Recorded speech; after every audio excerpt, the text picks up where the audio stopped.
You know what? It's interesting. I think if you think about small L classical liberalism of the 18th century Enlightenment variety versus the more modern left and the more sort of, Trumpy right, the difference between that classical liberalism and either pole is that classical liberalism is very much about this idea that, well, the reason why the government's powers have to be limited is because one day the government will be controlled by people who are against you.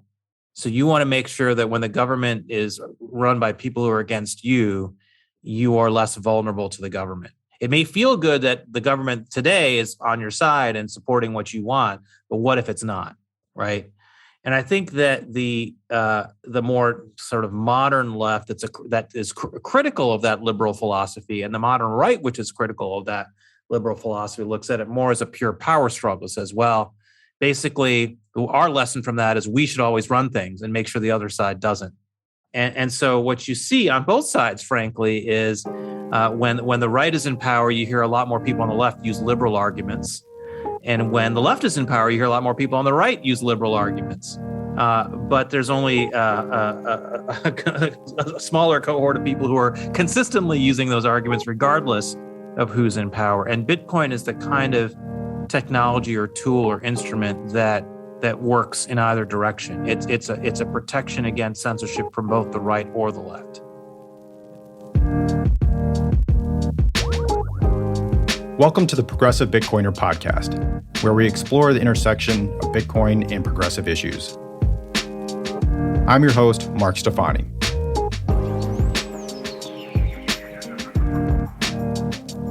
My guest today is Avik Roy. Avik is the founder of the nonpartisan political think tank, the Foundation for Research on Equal Opportunity. Avik most certainly did not have a traditional path to this position. He went from medical school at Yale to Bain Capital, to Romney's campaign, to the hedge fund world, and now the director at FreeOp. To my knowledge, Avik has not yet won an Olympic gold medal nor been to space, but I'm sure it's just a matter of time. In my conversation with Avik, we dig into why he believes Bitcoin is one of the most important progressive forces we have seen in decades, and why he's pushing for bipartisan adoption of Bitcoin. I had such a wonderful conversation with Avik. I know that you will thoroughly enjoy this episode as well. Thank you so much for listening.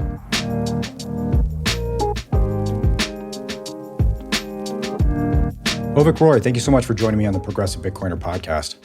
Thanks, Mark. So it is nearly 42 years ago to the day that the USA hockey team has beaten the USSR. Yep. And you see your father, an Indian immigrant, jumping up and down on the couch, cheering. What did that moment mean for you, and what did it mean for your father? I was 7 years old at the time, and there was nothing more than just you being in the moment, right? I don't think even as a kid I understood how incredible of an achievement it was. I was just a kid rooting for America against the Soviet Union. It meant a lot more to my dad, who grew up more in the shadow of the Cold War than I did. But he was a guy who, I remember him coming to me, when I was a kid and showing me some academic research, actually, because he was an academic, saying that, like, look, the Soviet Union is not going to be able to go on forever. All empires fail, and their empire will fail too, and they're not going to be able to keep up with our ability to innovate and grow. And I'm like, yeah, whatever, Dad. Because I think kids of my generation, we grew up assuming that the Soviet Union would be there forever, and that the Cold War would go on forever, and that we'd probably end up in another nuclear war, because you have an enemy like that. At some point, there's going to be some mishap that leads to war. We'd grown up in the 20th century with periodic world wars, so there was no reason to believe there wouldn't be another one pretty soon. Obviously, that's not how the world has worked out, and I think that, among other things, it's been great to see that we've been able to, at least for this stretch of time, lived in a world of, certainly relative to the 20th century, a lot more peace and prosperity than we had then. The desire to go to medical school and the desire to pursue public policy, I'm assuming, have similar origins for you. Was there a formative experience that led you to want to focus on bettering the lives of others?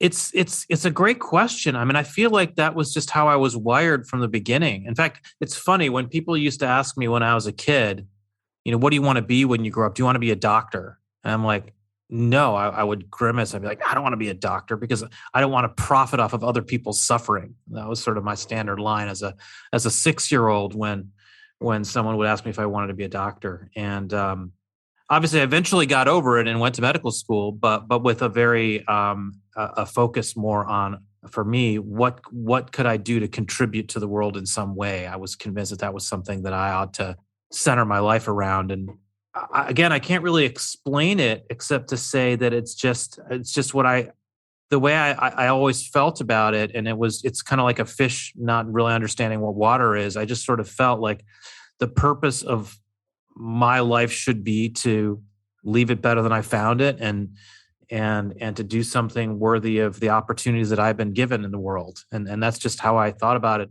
I never really thought about it any other way. So that's the only way I can explain it, really. You've taken this desire to help others into your mission at FreeOp to help achieve equal opportunity for all. I'm curious to know how you are defining equal opportunity as it relates to FreeOp's mission. That's another great question, and I think I'll tell you a story. So I remember one time I made a kind of an offhanded comment in a blog post. This is probably 10 years ago now. I was having a little internet argument, blogosphere argument with Ezra Klein, who your listeners will remember from the Washington Post and from Vox.com and now the New York Times. And Ezra and I are friendly, and I made some comment about how we were talking about, I think, the future of the right-left debate, and I was saying something about how the future of the right-left debate should center around equal opportunity and not equal outcomes. And he wrote I can't remember if it was a column for the Post or a blog post, but he wrote something for the Washington Post where he basically said, well, that's such a kind of cliched statement, because at the end of the day, what is equal opportunity? Is equal opportunity ensuring that every kid has a good education? Is it ensuring that everyone has access to affordable healthcare? Or does equal opportunity mean, you do none of that and just kind of see what society organically offers? Those are all very different interpretations of equal opportunity that require a certain amount of debate. And that was a really good point. That really got me thinking about something that you hear a lot of libertarians say. So you hear a lot of libertarians, hardcore, purist libertarians, the ones who believe that government intervention in the economy and society is always bad. They will say that the philosophy of equal opportunity is wrong and misplaced, because to guarantee equal opportunity requires state intervention. For example, a good example is the public schools. Public schools are government entities, right? So a hardcore libertarians would say we should not have public schools. All schooling should be organized voluntarily through private charities and organizations. And actually, it's very interesting because John Stuart Mill, the philosopher from the 19th century, actually talked about this in some of his work, that he was, you could call him the first liberal, at least in the modern sense of the term liberal, and that he was someone who, because he believed in equal opportunity, believed in the importance of public school and felt that it was appropriate for the government to for taxpayers to fund schools so that everyone could at least have some a level playing field in terms of participating in the economy and participating in society. And so all this to say that I think the debate about how you define equal opportunity and how you achieve it is one where there's no objective right answer. I think it's a place where there is room for debate among people of good faith.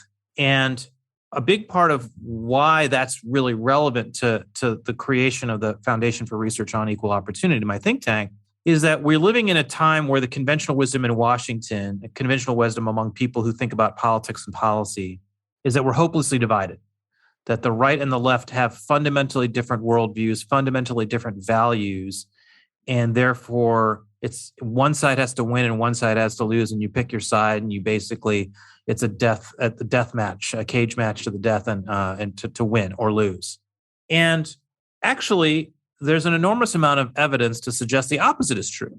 That if you actually look at public survey data, you look at opinion polls, and you just talk to your friends on the street, if you don't live in a place like Washington, especially, you find that actually most people are united in what they think America should stand for, what they believe America is and is at its best, a place where everyone has a fair shot at success. And again, going back to what we were talking about before, we can disagree about what is required for everyone to have a fair shot at success, and how to achieve a fair shot at success. But if we're having that debate, that's not really a debate about values. That's a debate about evidence and a kind of a pragmatic discussion of how to achieve real world results based on the resources and technologies and capabilities that we have. And so the approach that we've taken is to say, actually, 80% of Americans agree on what America should stand for. We just maybe have some we have some specific disagreements or intuitions about how to achieve it. And let's think about that. Let's do the research to identify opportunities to unite people who think of themselves as being Democrats or Republicans or independents and bring them together. Because at the end of the day, in Washington especially, you can only achieve real change if you can bring people together. There's just the way our system is designed. One party rule doesn't actually achieve most of what you want it to achieve. If you're a hardcore progressive and you thought, okay, Biden's got the White House and the Democrats have Congress, so I'm going to be able to pass all sorts of the Congress can pass all sorts of stuff that I want them to pass. Obviously, it hasn't worked out that way, and it didn't work out that way for Republicans in 2017 either. That's just not the system we have. So I think the way we look at it is, instead of having a Washington politics where you split the difference and the end result is a status quo just gets perpetuated, how do you achieve real change that unlocks opportunity for more people? You've got to bring people who think of themselves as Republicans, who think of themselves as Democrats together. And the way to do that is around an equal opportunity agenda. How has that agenda been received on Capitol Hill thus far? It's interesting, we were founded in 2016, the year of the election that had such an impact on our politics. And I think, so someone like me, I have a bit of a Republican resume, as many of your listeners will know. I worked for Mitt Romney. I worked for some other Republicans. And I think that the thing that there were three things I worried about when we started Free Op in terms of what are the risks or challenges that we have to overcome. One is I'm pretty well known in terms of the public policy world, in terms of where I've come from, who I've worked for, my resume, things like that. Would that affect my ability to would people just say, you have an R next to your name, therefore we're not going to trust you, we're not going to care what you think? That was concern number one. Concern number two was, would we attract good people? Because obviously when you're starting a new thing, you're not well established. We don't have any prestige or any brand. How would that affect our ability to actually recruit the caliber of people that we needed to recruit for this mission? And then the third thing was, how do we do in terms of persuading members of Congress to go along? So I would say on the first two, we actually I think far exceeded our expectations. I think what's been really great is that, obviously this well and your listeners know this well. There's a robust debate on the left of center side about whether markets and technology and innovation and entrepreneurship can be a force for good, or whether we have to have a complete suspicion of the private sector in the way we think about the world. But that former group, the group that wants to harness markets to be more inclusive, is very, very aligned with us. And so that part's been great. I think we found that the ability to have a lot of engagement across the political spectrum has far exceeded our expectations.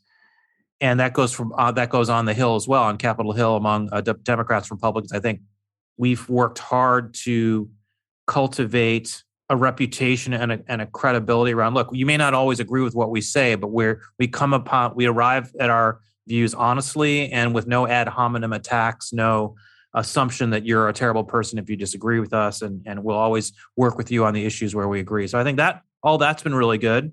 We've attracted an astoundingly high caliber of scholar and staff to work with us. I think what I've realized is that I've come to appreciate is that millennials and Gen Z scholars, precisely for the same reasons, you think about the rest of the things that we consume in the world, we're not attached to legacy brands. It's true with think tanks too. I think a lot of people look at it like, I would rather work for a new think tank that's aligned with my values than an old think tank that isn't, even if it's 80 years old and has a much bigger budget. And so I think that has worked in our favor in terms of attracting really good people. The thing that's been the hardest to overcome, has been the incredible power of incumbent industries to block pro-innovation pro-consumer, pro-taxpayer reforms. I think that has been the brick wall that we've overcome at times, but has been by far the biggest challenge that we've had, is that, in a lot of the areas that we work on. So we restrict ourselves to saying we will not work on an issue unless it meets two tests. One, it expands freedom in some way, innovation, free enterprise, entrepreneurship, and it meaningfully improves the lives of Americans on the bottom half of the ladder, whether they have their incomes or wealth are below the US median. That's the test we use. And when you use that as your screen of what you'll work on, we end up working on a lot of stuff that's around that affects cost of living, whether it's the more generalized inflation type stuff that, again, your listeners will be very familiar with, but also more general cost of living stuff that preceded our present debate about inflation, like the rise of healthcare costs, the rise of post-secondary education costs, the rise of housing costs. Some of that's driven by what the Fed does, and some of it is driven by other government policies. So that ends up being a lot of our work. And what we found is that when you work on those issues, the people who oppose you the most are the industries that benefit from the status quo, who benefit from high prices, who benefit from limited competition, who benefit from high barriers to entry. And they have a lot of money, and they have a massive economic stake in preserving the way the system works today. And we're a pretty small minnow in that ocean of in terms of the battle that we're trying to fight. So that's the hardest problem we have to deal with, and one that we're always thinking strategically about how to overcome. You certainly weren't alluding to the hospital association, were you? Well, they I'm glad you brought the hospital association up, because that's what's interesting about that. And I would say one thing that I think about as a common blind spot among progressives is the incredibly pernicious role of monopoly nonprofit entities, right? I think among a certain kind of progressive, there's this view that, well, if you're a nonprofit institution, you're one of the good guys. And if you're a for-profit institution, you're one of the bad guys. And it's really kind of almost a propaganda victory to call a tax-exempt organization a nonprofit, just because you're a 501c3, and I run a 501c3, so I should know, just because you call yourself a 501c3 doesn't mean you don't care about making money. It just means that you don't have shareholders and dividends. But say hospital systems or universities or many of these other, multi-trillion-dollar industries that are nonprofit, quote unquote, they're really what they are is just tax-exempt for-profit institutions. It's just that the profits aren't distributed to shareholders. They're distributed to the leadership of those entities. And so their salaries are massive. Like you go to any hospital, their salaries are like $10 million at the C-suite level or more. And or to intermediaries. The deputy assistant dean for X, which doesn't need to exist, but is a way of absorbing all that extra tuition that you're paying your college. That's a big part of the problem too. So, again, these are where incumbent industries are. If you can disrupt them, if you can create innovation that works around that and create lower prices for ordinary people, the end result is super positive. And nonprofits are as much a part of the problem as for-profits in that regard, so-called nonprofits. One of the main issues that you are hoping to unite the right and left on is Bitcoin. Yeah. To that end, I'm wondering if an open source, permissionless, available to all, non-confiscatable monetary network begins to bridge that gap between individual liberties and the progressive sense of collectivism. I hope so. I mean, one of the things that, the progressive case for Bitcoin, I mean, you can make it better than I do. So I don't even want to attempt to make it in your presence. But if we think of progress as equal opportunity, as particularly increased equality and opportunity, and also in ways to protect yourself from things that can destroy your own ability to save and invest for your own future and not have that robbed from you by bad policy. Bitcoin is one of the most progressive inventions of our lifetimes, if not the most.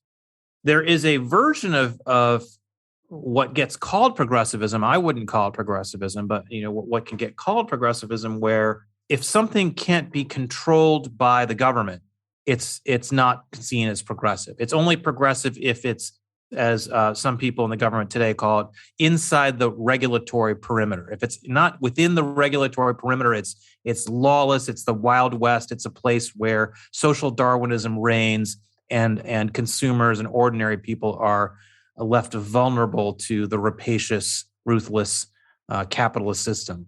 And to me, Bitcoin really does not fit that description, because what Bitcoin allows you to do is again, save and invest for yourself in a way that protects you from the rapaciousness of banks. Who there are no fees to be charged. Once you're in the Bitcoin on the Bitcoin standard, and you're transferring money on the Lightning Network, yes, you could screw it up yourself, and you have to have a certain amount of awareness of how to own your own keys and things like that.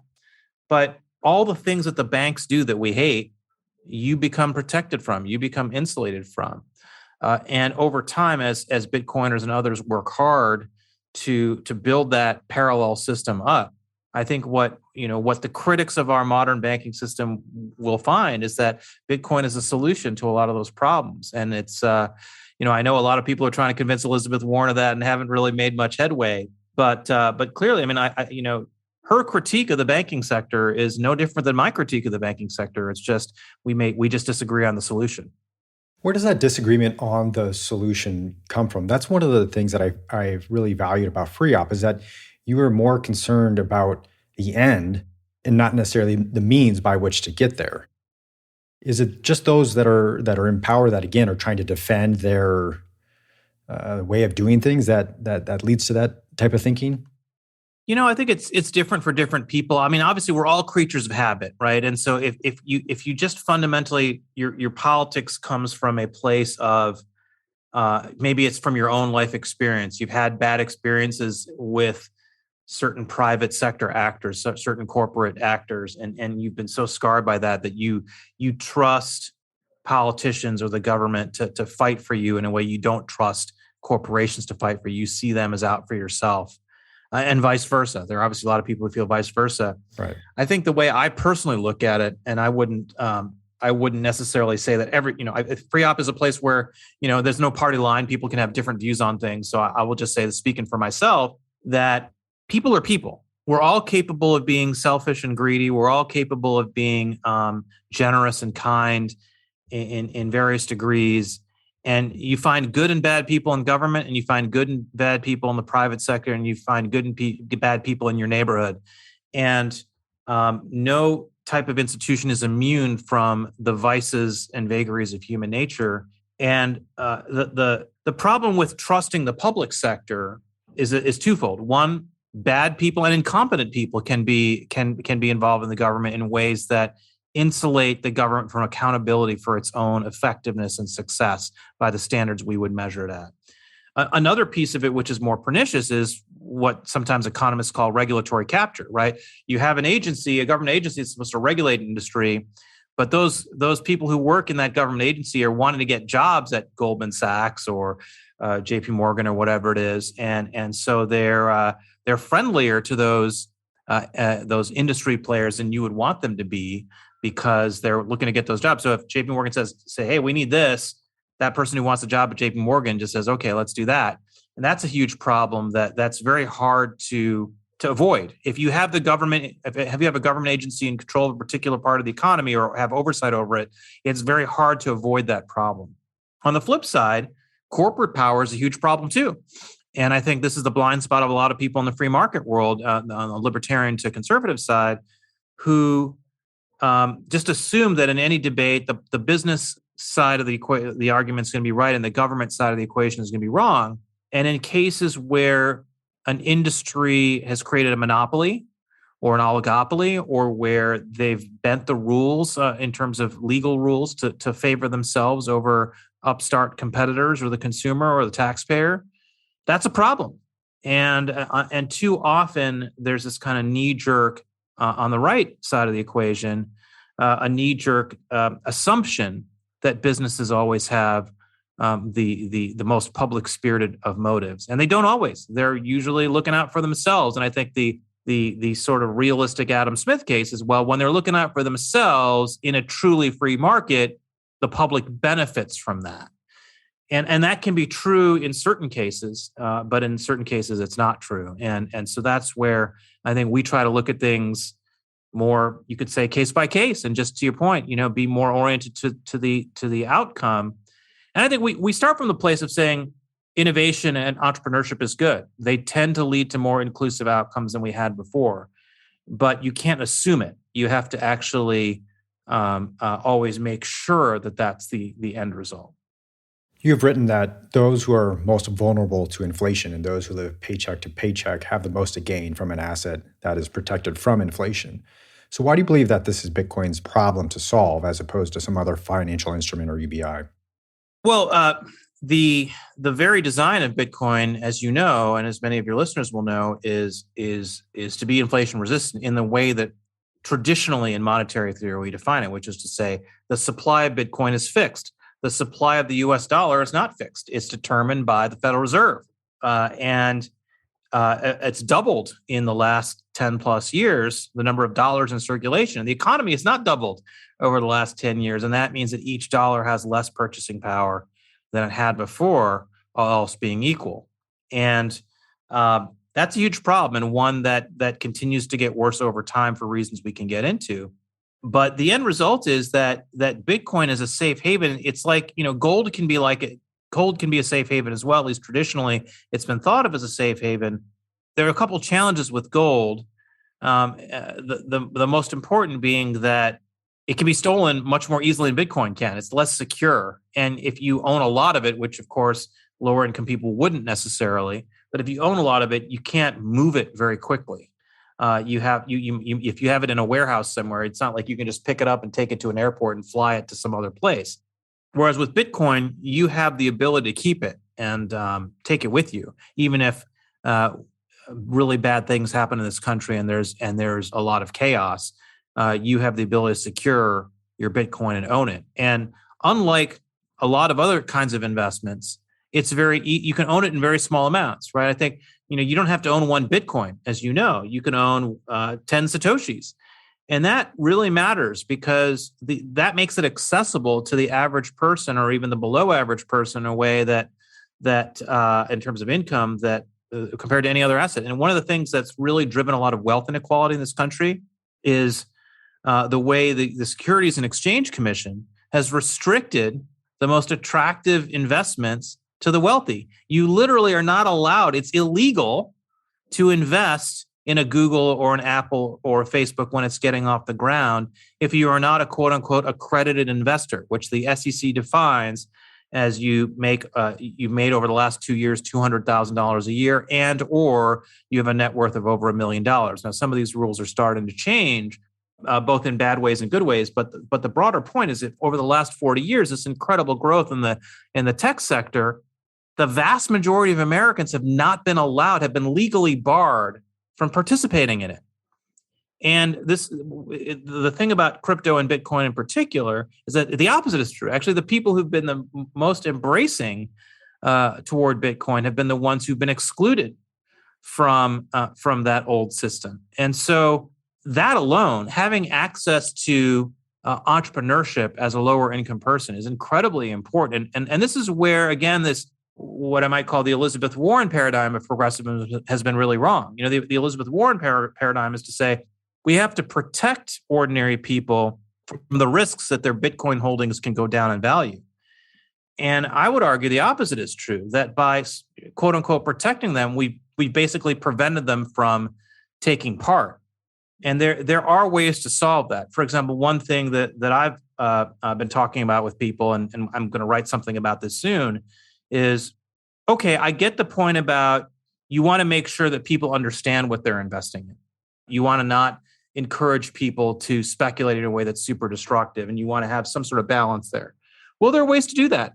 And we have a driver's license to drive a car, right? Why can't you just have a free public service in which, much like in the financial industry, we call them Series 7s, there are these financial licenses that you have to be like a registered securities dealer. What if we made those things that were freely accessible? If you studied and you took an online test and you passed it, you could get a Series 7 certification, and then you would know how a bond works. You'd know how an option works. You'd know that Bitcoin is volatile relative to the US dollar. You understand what compound interest is. And so you'd have this basic financial literacy that could then enable people to go out and invest in the next Facebook. And that would be a much more democratized way of giving people access to entrepreneurship. So I'm sort of going a little bit far afield, but all this to say that the government over the last 40, 50, actually really 90 years, because this all really starts with the Securities and Exchange Act of 1934, a piece of New Deal legislation, we've, over this past century or so, prevented the vast majority of Americans from participating in the highest growth areas of the economy. And so is it any surprise that today we have more wealth inequality than we did before? Knowledge determining whether or not you can invest in a financial product and not how much money you make. Right, exactly. I think that's perfect. In your recent National Affairs article, Bitcoin and the U.S. Fiscal Reckoning, you make the case that Bitcoin can help maintain America's economic leadership. I'm curious to know what pushback and critiques that you've received about the piece from Capitol Hill. It's interesting. I think that the reaction from the Bitcoin community has been amazing and astounding, and a lot of enthusiasm, and really the caliber of kind of Bitcoin OGs who DM'd me on Twitter when they read the piece was just really gratifying and shocking, really. On the DC side, it's been a couple of different reactions. I think there was a group that was a bit aligned with the Bitcoin. We're like, wow, this is the best. People who are sort of skeptical or agnostic on Bitcoin who would say, oh, Vic, this is the best article I've read about Bitcoin. This is the article I will send to my other friends who don't know anything about it. I would say at this point, everyone's heard about Bitcoin. So it's like, here's the article that I can send my other DC friends about Bitcoin to help them understand why they should pay attention to it, which was kind of one of the big goals of the pieces. So I think that was good. It's kind of like an educational tool more than anything else, more than did you agree with the policy arguments or not? I think just people just sort of saying, wow, okay, this makes sense now. And I think one thing I try to do in the piece, and I hope with some success, is I think the one of the sources of skepticism of Bitcoin is that it's new, right? And Washington in general, and the policy community in general, is very skeptical of new ideas, new things. New ideas are just sort of scary to people. The longer an idea has been on the shelf, the more comfortable people are with it, regardless of whether it's a good idea or a bad idea. And what I tried to articulate or explain in the piece, among other things, is that the ideas that underlie Bitcoin are actually very old. The technology is new, but the concept that money, when its supply is fixed, retains its value, is actually a very, very old idea. It's been around for thousands of years. That's why gold was the lingua franca of the monetary universe for so long, because it had that relatively consistent supply. And where it didn't, economies collapsed. The term seigniorage comes from the prerogative of princes to basically change the amount of gold that was in each of their coins in ways that was effectively a form of inflation. So the concept is very old, and a lot of economists over the course of history have articulated a lot of the principles that underlie Bitcoin. And so you hear a lot of people in Bitcoin kind of treat Satoshi like the Gospels in the Bible. It's like, well, Satoshi is this, and like basically there's no history before Satoshi. And in fact, there's an enormous amount of important thinking about monetary policy that precedes Satoshi that's relevant to why Bitcoin is good. And I think by showing how Satoshi's white paper and Bitcoin are really just the latest manifestation of a much longer intellectual tradition, that's a way of getting people in Washington to say, okay, this isn't some sort of newfangled crazy thing that makes no sense. This is actually part of a longer tradition that I can get some sort of mental handle on. One of the things that has alarmed me is progressives, liberals, Democrats, center-left, and the lack of concern about the privacy that CBDCs will play a part in. I'm old enough to have lived through the Patriot Act and how much pushback that received from liberals, but it seems to be completely absent for what is arguably a much, much worse scenario. Where was the shift in concern for privacy from the left? Can you pinpoint that over the past couple decades? You know what? It's interesting. I think if you think about small L classical liberalism of the 18th century Enlightenment variety versus the more modern left and the more sort of, Trumpy right. The difference between that classical liberalism and either pole is that classical liberalism is very much about this idea that, well, the reason why the government's powers have to be limited is because one day the government will be controlled by people who are against you. So you want to make sure that when the government is run by people who are against you, you are less vulnerable to the government. It may feel good that the government today is on your side and supporting what you want, but what if it's not, right? And I think that the more sort of modern left that is critical of that liberal philosophy, and the modern right, which is critical of that liberal philosophy, looks at it more as a pure power struggle. Says, well, basically, our lesson from that is we should always run things and make sure the other side doesn't. And so what you see on both sides, frankly, is when the right is in power, you hear a lot more people on the left use liberal arguments. And when the left is in power, you hear a lot more people on the right use liberal arguments.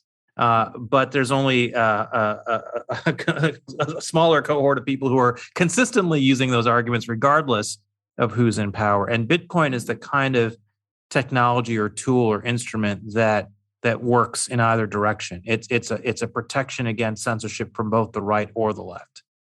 One of the concerns from the left is how Bitcoin might affect government's ability to provide services. Do you think it is possible that Bitcoin could erode the state's ability to provide a level of welfare that society might otherwise not be willing to provide?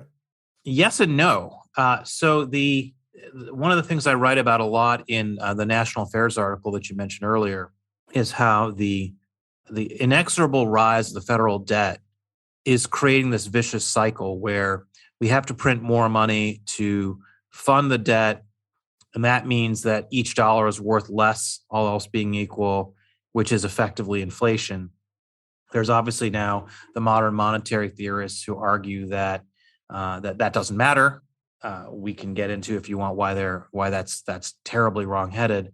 But that's the sort of that you hear that argument that deficits don't matter, and either we can just basically run a deficit and fund the spending, or we can raise taxes to fund the spending. And what I would say is something a little different, which is that if you look around the world and you look at the countries that have had the most success at providing a safety net for their people, they've done it in a way that we aren't doing it. So you get to take healthcare as an example. I think a lot of people have the impression the reason why there are tens of millions of people who are uninsured in America is because we're not a sufficiently generous country in terms of what we spend on healthcare in terms of government spending. And that's actually not true.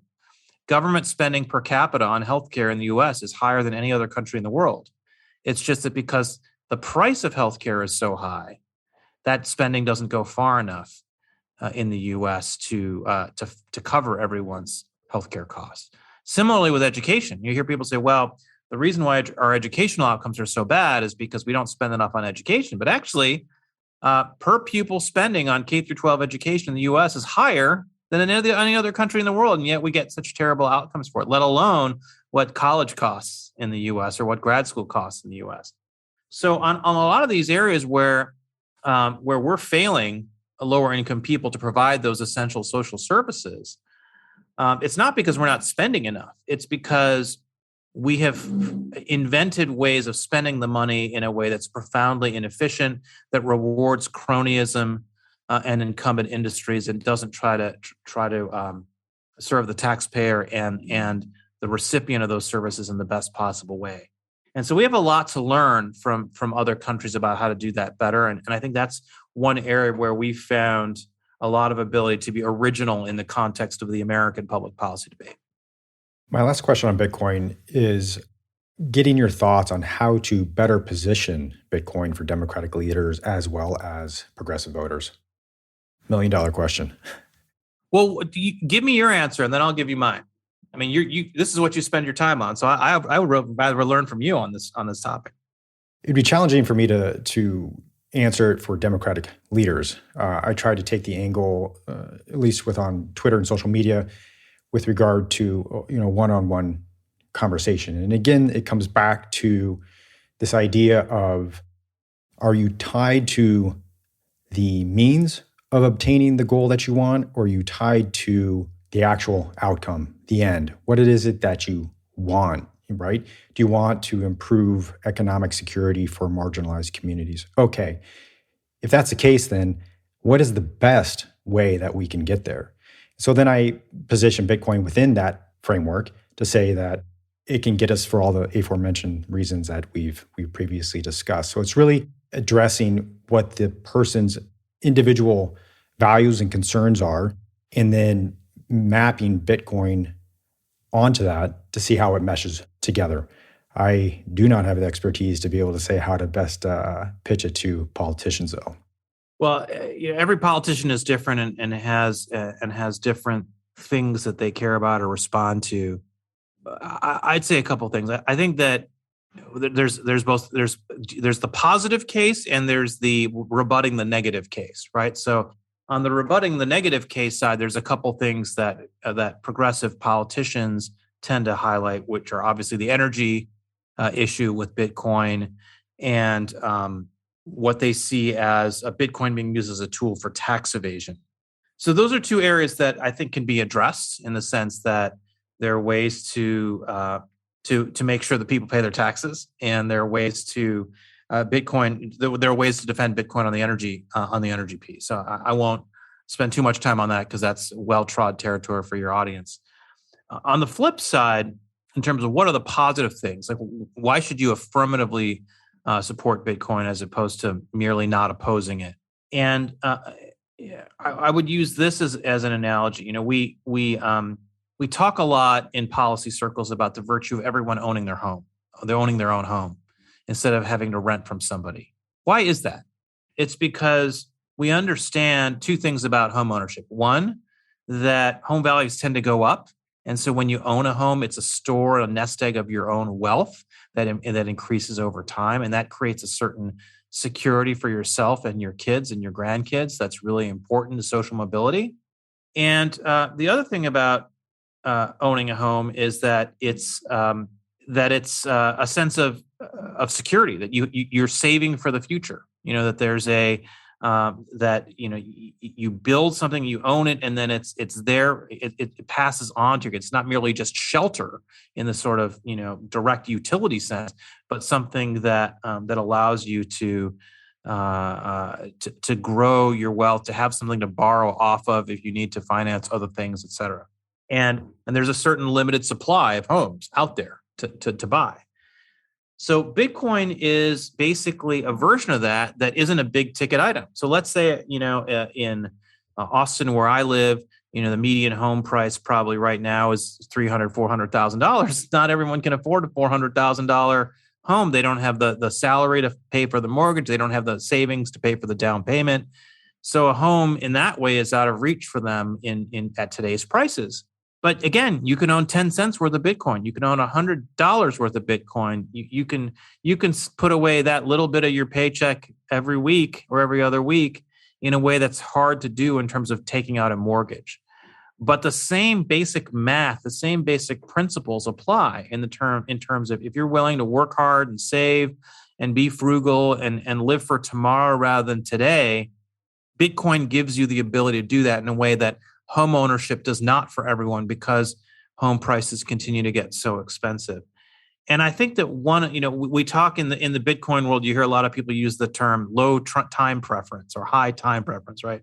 And I really do think that this is if you think about the group of Americans who grew up in the Depression, and you hear them talk about how much they abhor debt and how much they believe in saving, because they went through that time when if you didn't have those things, you really were vulnerable. They're all scarred by that, right?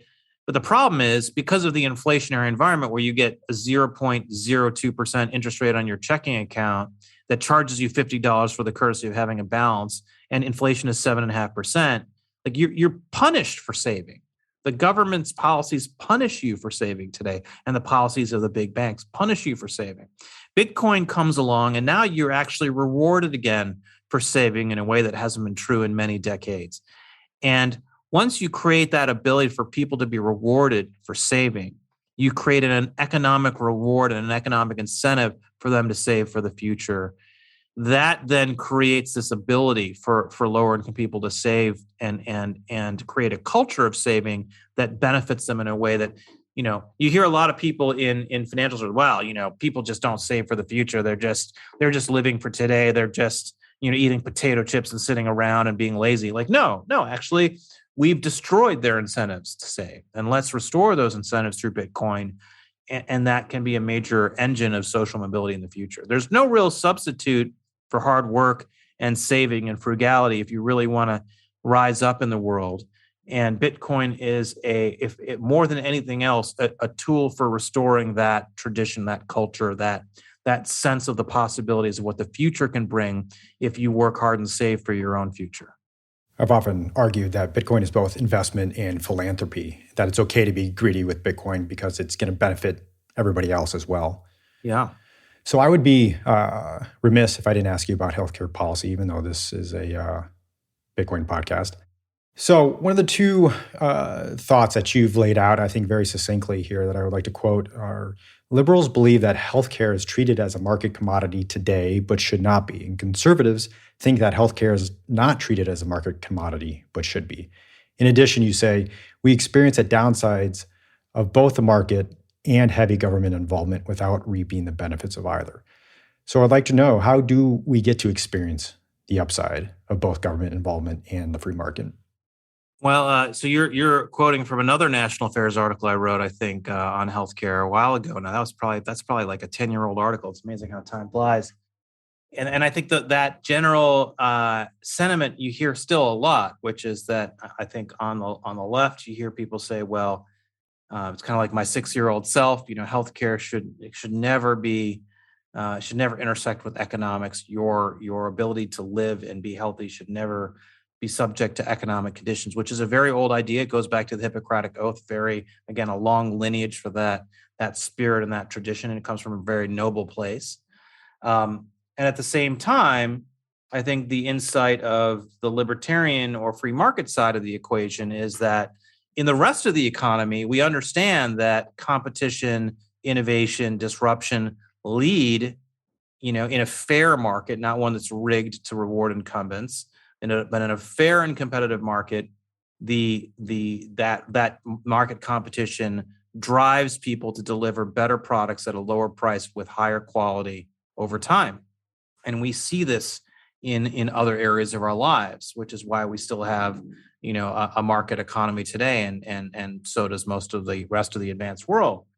So how do you balance those two things in healthcare? How do you balance the noble instinct that we all have to ensure that healthcare is not merely a market good, that we ensure some sort of basic standard where everybody gets access to a basic level of healthcare, which is something that has overwhelming support in public opinion polls. I quote in one of my pieces at freeop.org a speech that Ronald Reagan gave in 1964, where he says, if there's anyone in America who cannot afford the medical care he or she needs, we should fund it. As the government should fund it, the taxpayer should fund it. And this is Ronald Reagan, the guy that everybody thinks of as this sort of free market ideologue. He wasn't really. He was actually a New Deal Democrat who would argue that he didn't change, that the Democratic Party changed around him, but that he remained a New Deal Democrat.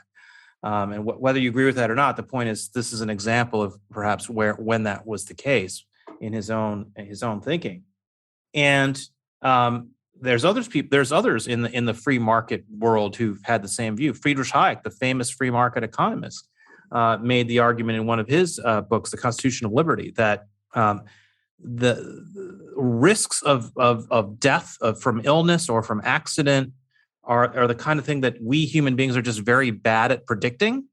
And so it is appropriate for there to be some government involvement in providing insurance protection from what he called the hazards of life that would help people navigate those risks at a certain level.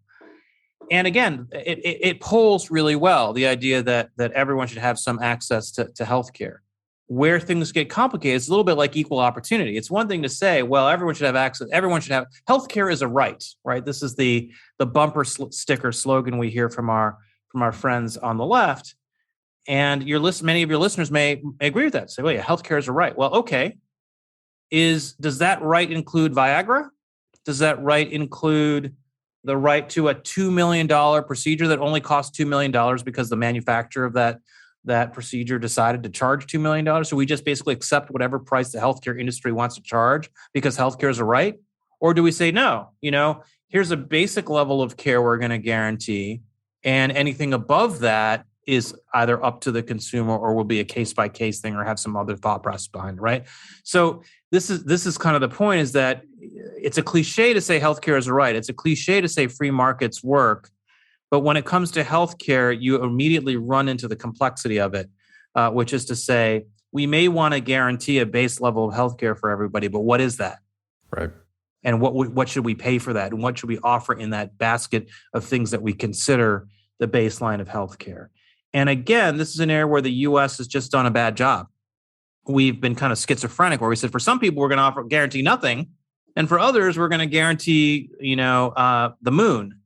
And not in a way that's aligned with who really needs the help, who's really vulnerable, who really struggles to afford it, but with a bunch of idiosyncratic, irrational structures that have been built up over time. And here again, we can learn from other countries where you don't have to have a debate about healthcare where the left wins and the right loses, or vice versa. There are countries, and we talk about this in our project, the World Index of Healthcare Innovation, where you look at Switzerland, say. Switzerland has basically Obamacare for all, as opposed to if Bernie is Medicare for all, single payer, Switzerland has something that you could call Obamacare for all, or Medicare Advantage for all is what we would call it, where it's private insurance that delivers the coverage, but the coverage is subsidized and regulated in ways to ensure that everyone gets a basic level of access to healthcare.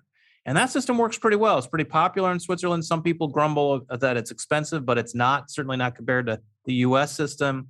And it's when we have freedom of choice of your insurer, of your doctor, of your hospital, in ways that have turned out to work pretty well, all things considered. So there are models out there in healthcare that show that you can do both. You can achieve the progressive goal of universal, affordable healthcare and access to health insurance and that protection from the hazards of life, while also having a system that's fiscally sustainable, fiscally rational, that doesn't break the budget. And really, my own background in healthcare policy is what led me to build FreeOut, because what I learned from working on healthcare policy is that policy is not that zero-sum game where the left has to win and the right has to lose, or vice versa. There's a way of actually achieving both progressive outcomes and having a freer system and a more innovative system at the same time. You can do all of those things at the same time. And that's not just true in healthcare. It's true in the financial sector, as we've been talking about with Bitcoin. It's true in the housing sector, where NIMBY zoning laws have prevented the growth in the supply of housing, making housing scarcer and less affordable. There are all sorts of areas of the economy where a more innovative market-based approach, if designed the right way, can be more inclusive as well. One of the boogeymans from the progressives is personal responsibility. And yet I see that the consequences of that every day at work. And I'm reminded of a paper from 1977, a physician by the name of, I believe it was Jonathan Knowles from Harvard. And the paper was entitled "The Responsibility of the Individual." And he says, meanwhile, the people have been led to believe that a national health service, more doctors, a greater use of high-cost hospital-based technologies will improve health. Unfortunately, none of them will, he says. Which gets me to something that I've been thinking a lot about, and that is, how do we actually drive down medical costs if it's our lifestyle choices, the environment, and not simply medical care that we receive that are the primary determinants of health? How do we tackle that? How do we incentivize these healthier choices? This is an example of the conventional wisdom that I disagree with in important ways. So you'll hear people say, well, the reason why healthcare in America is so expensive is because we're obese, we sit around, we watch football and snack on potato chips and eat McDonald's. So that's why our healthcare system is expensive. And that's not true. If you actually look at the data and look at other countries' healthcare costs and adjust for differences in obesity and diabetes and things like that, our healthcare prices are still way out of whack. If you have to have a kidney dialysis because your kidney has failed because you've been a diabetic and your kidney has failed, the price of that procedure in the U.S. is more expensive than it is in other countries. Same with, a lot of other things, cancer treatments or what have you. So the problem is not actually that people have chronic disease and that's why we spend too much on healthcare. It's that the unit prices of the services that we provide are higher. Another important element of this is that we're never going to live forever, right? We're all going to die of something. And so, okay, maybe you run half marathons and you only eat granola and asparagus and you live till you're 100. Well, you're not going to live till you're 500. You're going to live till you're 100. And if you're not going to die of obesity, you might die of Alzheimer's or cancer or something else, which is also very expensive to treat. So you're never going to avoid, if you want to have a really cheap healthcare system, the best way to have a cheap healthcare system is for everyone to die of tuberculosis when they're 32. Then you have a really cheap healthcare system because you don't deal with any of these old age, rich country problems like cancer and Alzheimer's and diabetic nephropathy. So paradox is, if you really want to have a cheap healthcare system, have a really poor healthcare system, which everybody dies young. If everyone is living longer, you're pretty much guaranteed to have a more expensive healthcare system than you did before. And so I feel like while it's very important in terms of public health and equal opportunity to work hard to ensure that everybody has the opportunity to live as long as possible and to live as healthfully as possible, we shouldn't rely on good health outcomes being the driver of lower healthcare costs. We should see them as kind of independent problems. My last question with regard to healthcare policy. A fellow Bain alumnus, Richard Koch, popularized the Pareto principle, the 80-20 rule. Is there an 80-20 application to healthcare policy as it relates to either improving outcomes or reducing costs? Yes and no. And I would say no in the areas where it's conventionally thought of as being applicable, and yes in areas that often miss or under the radar. So you'll hear people say, well, 80% of the healthcare spend comes from 20% of the people. And so that's where we've got to focus our energies to reduce healthcare costs, say. That's a conventional application of the principle. The problem with that principle is that you don't know ahead of time who the 20% are going to be that incur 80% of the spend. Because, you don't know ahead of time whether you're going to be the person who gets the cancer or the Alzheimer's disease, or a stroke or a heart attack. You can know a little bit in the sense of, obviously, if you've got high cholesterol, you've got obesity, you might have some risk factors for things. But there are a lot of health problems for which you don't. You get in a car accident, you get a stray bullet.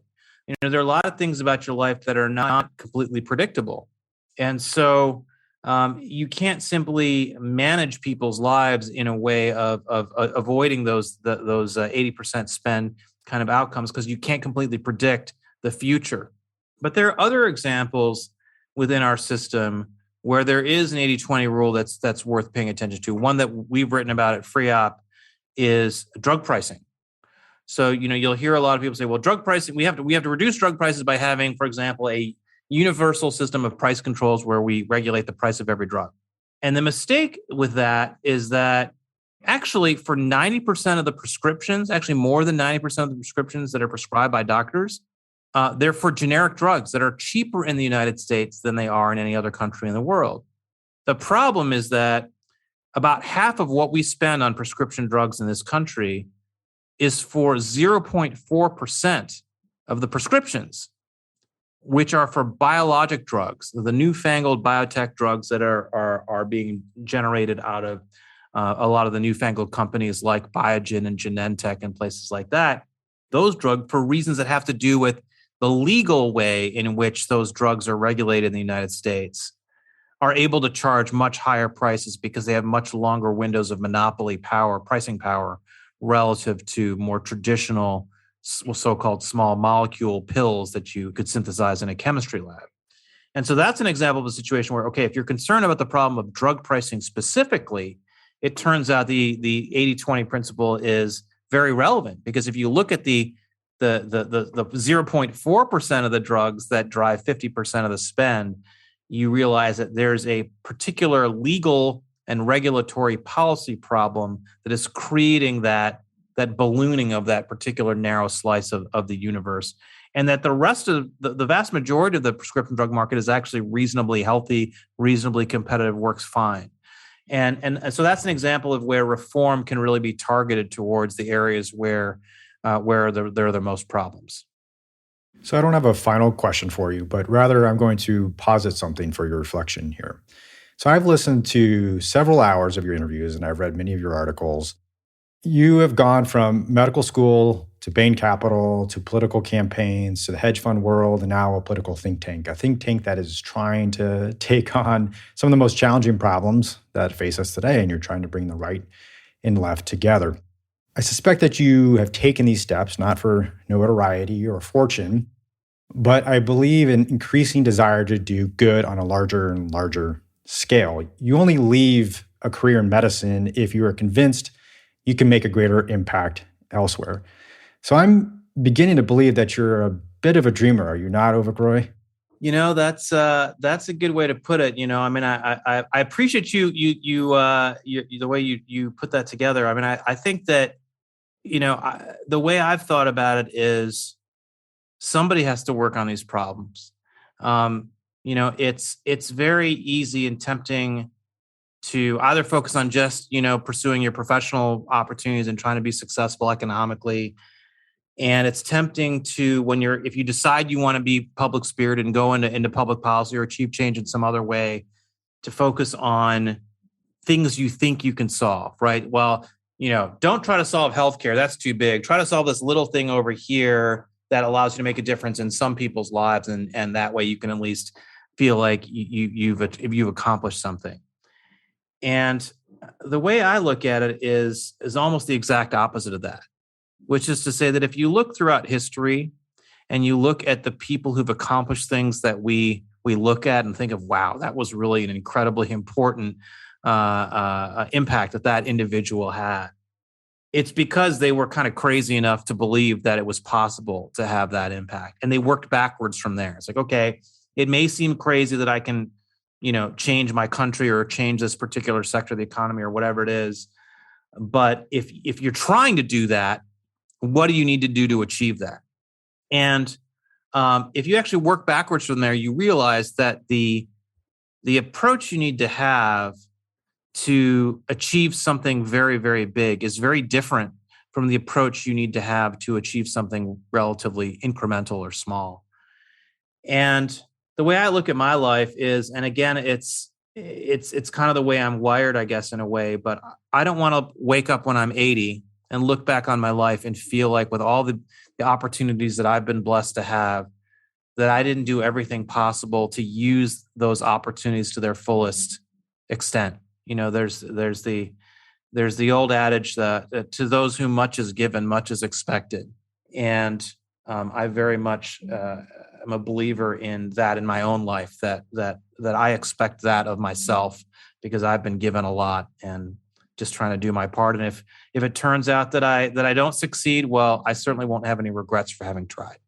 Do you know what Coach Herb Brooks said to the hockey players before the start of the third period nearly 42 years ago? Did he use that quote? I remember he may have used that quote actually, didn't he? He might have, but he has another memorable one. Remind me of the other one. I remember watching the movie. I remember I watched the movie Miracle, but it's been a while, so remind me. As he's heading out the locker room, he turns around and looks at the players, and he says, "If you lose this game, you will take it to your graves. Your fucking graves." Yeah. And he turns around, walks out. The rest is history. So here's the big dreams, Avik Roy. Thank you. And I'll before that's a beautiful flourish, and I want to let you conclude it, but I want to say one thing, which is that that's part of what motivates me too, with all the stuff that we work on at FreeOp, is that it's not merely that these are big problems that need to be solved. These are big problems that have to be solved.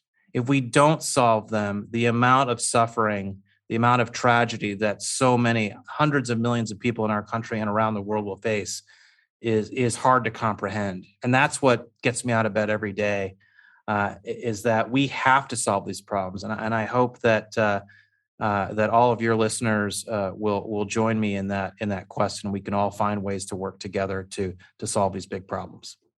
Absolutely. Please tell the listeners where they can find you and where they can find FREOPP. So they can find FREOPP. It's 1E, despite the pronunciation, FREOPP.org, and also on Twitter, FREOPP. And if you want to follow me directly, my Twitter handle is just my first name, AVIK. That's the best way to follow my stuff. Fantastic. Thank you so much, Avik. I appreciate it. Thanks, Mark.